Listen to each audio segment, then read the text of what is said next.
अस्सलाम वालेकुम क्लास 5 कैसे हैं आप सब बच्चों। आप बिल्कुल ठीक होंगे और साथ साथ अपना वर्क भी कंप्लीट कर रहे होंगे। तो आपको जैसे कि पता है कि आपका सिलेबस जो है वो कंप्लीट हो चुका है। तो अब हम रिवीजन कर रहे हैं। रिवीजन ये आपका 3rd चैप्टर है जिसकी हम रिवीजन कर रहे हैं। तो ये है हुस्न माशरत और मामलात। हुस्न माशरत होता है, हुसन होता है अच्छे से रहना, अच्छे तरीके से। माशरत माशरे में जिस माहौल में हम रह रहे हैं उसे कहते हैं हुस्न माशरत के अच्छे अखलाक से तरीके से रहना। और मामलात और अपने जो मामलात हैं उनमें अच्छे तरीके से लोगों के साथ पेश आना। तो हुस्न माशरत में जो सबसे पहले आता है वो है इफ़ाए अहद। इफ़ाए अहद, इससे आपको क्या समझ आता है? अहद का क्या मतलब है? वादा। और इफ़ा का मतलब होता है पूरा करना। तो आया हम पढ़ते हैं कि इफ़ाए अहद का मफ़हूम क्या है।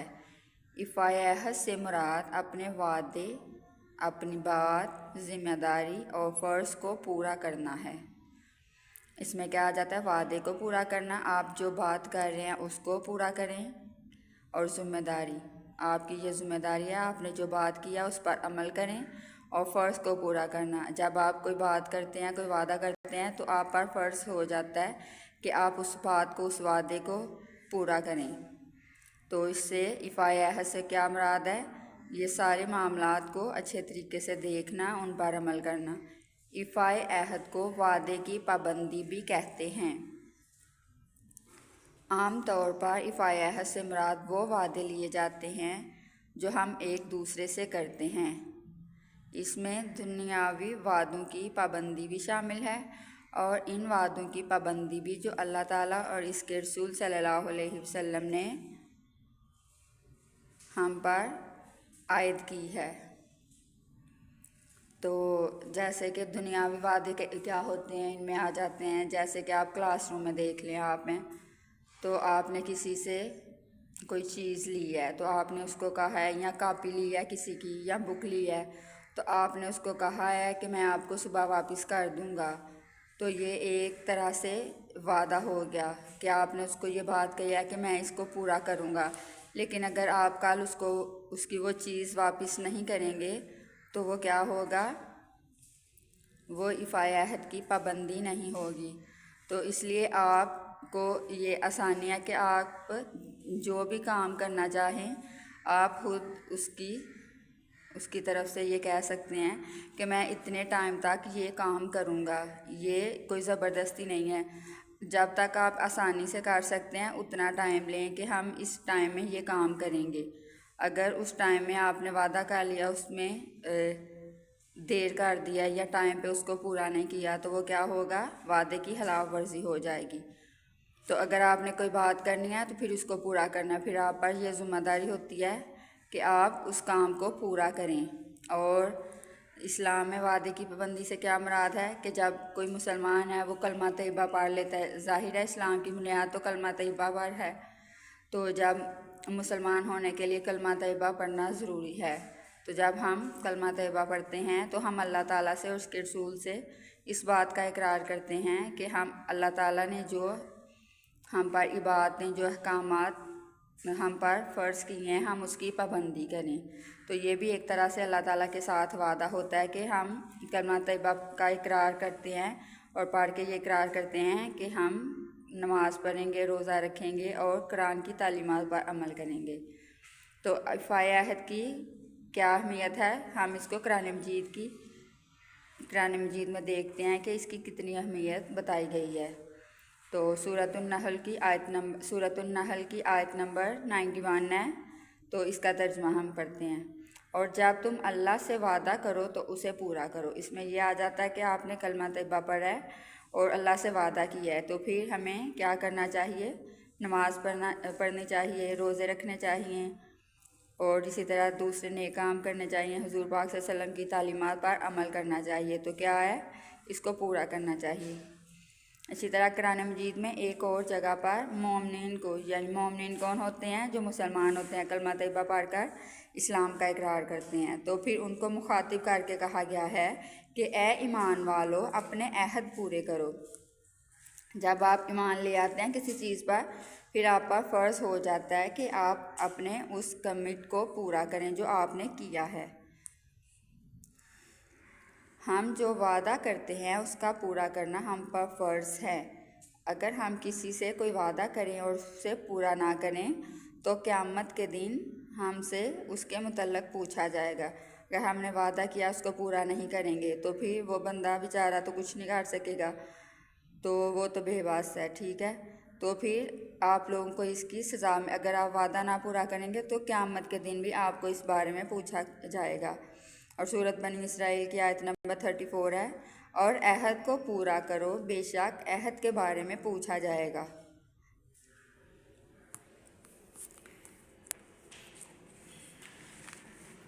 نیکسٹ پیج پہ ہم چلتے ہیں۔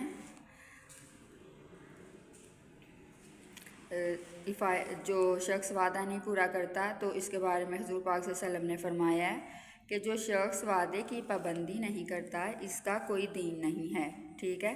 تو جو مسلمان ہے اس کا دین اسلام ہے، تو وہ جب اسلام پر ایمان لاتا ہے تو پھر وہ اپنے وعدوں کو بھی پورا کرتا ہے۔ تو ایک جگہ پہ یہ آپ کو نظر آ رہا ہے فرمان نبوی صلی اللہ علیہ وسلم، تو یہ ایک حدیث ہے، تو اس کا ترجمہ ادھر لکھا گیا ہے۔ تو ترجمہ کیا ہے؟ منافق کی 3 نشانیاں ہیں۔ منافق کیا ہوتا ہے؟ جو مسلمان نہیں ہوتا، اسلام پر عمل نہیں کرتا، اس کو کہتے ہیں۔ تو اس کی 3 نشانیاں کون کون سی ہیں؟ جب بات کرتا ہے تو جھوٹ بولتا ہے، اسلام میں جھوٹ بولنے سے بھی منع کیا گیا ہے، تو مسلمان جھوٹ نہیں بولتے۔ جب وعدہ کرتا ہے تو وعدہ خلافی کرتا ہے، اور جب اس کے پاس امانت رکھوائی جاتی ہے تو اس میں خیانت کرتا ہے۔ تو یہ سب سے یہ جو 3 کہہ لیں برے کام ہیں، جو یہ تینوں کام کرتا ہے تو وہ کیا ہوتا ہے؟ منافق۔ تو ظاہر اگر آپ مسلمان ہیں تو آپ یہ سارے برے کام نہیں کریں گے، اچھے اچھے کام کریں گے۔ آگے آ جاتا ہے ایفائے عہد اور سیرت رسول صلی اللہ علیہ وآلہ وسلم۔ تو حضور پاک صلی اللہ علیہ وسلم جو تھے وہ کیا کرتے تھے؟ اپنا وعدہ جو تھے وہ ہمیشہ پورا کرتے تھے، اور چاہے اگر انہوں کو اپنے وعدے کے لیے کوئی نقصان ہی کیوں نہ اٹھانا پڑے تو وہ کیا کرتے تھے؟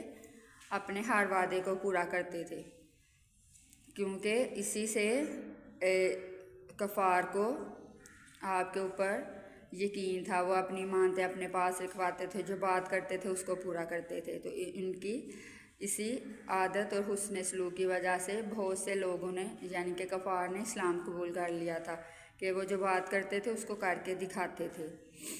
تو ایک واقعہ پڑھتے ہیں ہم، کیسر روم کا جو بادشاہ تھا، اس نے ابو سفیان جو ہے وہ پہلے مسلمان نہیں تھے، بعد میں مسلمان، تو جب وہ ابھی مسلمان نہیں ہوئے تھے تو کیسر روم نے ان کو اپنے دربار میں بلایا اور حضور پاک صلی اللہ علیہ وسلم کے بارے میں کچھ باتیں پوچھیں۔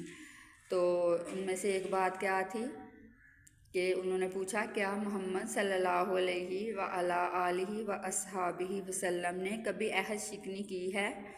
تو انہوں نے سوال پوچھا تھا اس نے، تو حضرت ابو سفیان نے کیا جواب دیا؟ ابو سفیان حالانکہ اس وقت کافر تھا، اس نے جواب دیا کہ نہیں، وہ وعدہ خلافی نہیں کرتے۔ تو اسی طرح وعدے کی پابندی کے بہت سارے فوائد ہیں۔ اگر ہم وعدے پورے کریں گے تو اس سے کیا ہوگا؟ معاشرے میں امن و امان قائم ہوگا، ایک دوسرے پر اعتبار قائم ہوگا، اور کیا فائدہ ہے؟ جو وعدے کی پابندی کرتا ہے اللہ تعالیٰ بھی اس کو پسند فرماتا ہے۔ تو اس لیے ہمیں سب کو کیا چاہیے؟ ہم جو بھی وعدہ کریں تو اس کو ضرور پورا کریں۔ ہم جب بھی کوئی آپ کو اچھی بات بتائی جاتی ہے تو ہمیں چاہیے کہ ہم اس پر عمل کریں، آہستہ آہستہ کر کے اپنے اندر وہ ساری خوبیاں لے کے آئیں جو ہمیں دوسروں کی نظروں میں اچھا ثابت کریں۔ تو اس کے بعد آ جاتا ہے اس کا بک ورک، یہ آپ نے پہلے کیا ہوا ہے، یہ بھی آپ نے اچھے سے کرنا ہے۔ پھر اس کے مختصر سوالات وہ بھی کاپیز پہ لکھے ہوئے ہیں، اور تفصیلی سوالات۔ آج کا یہ آپ کا کام ہے کہ آپ نے یہ پورا چیپٹر ریوائز کرنا ہے، اس کے سوالات، تفصیلی سوالات اور مختصر سوالات یاد کرنے ہیں، اور پھر ان کو کاپی پہ لکھنا ہے، رف کاپی پہ۔ Okay class.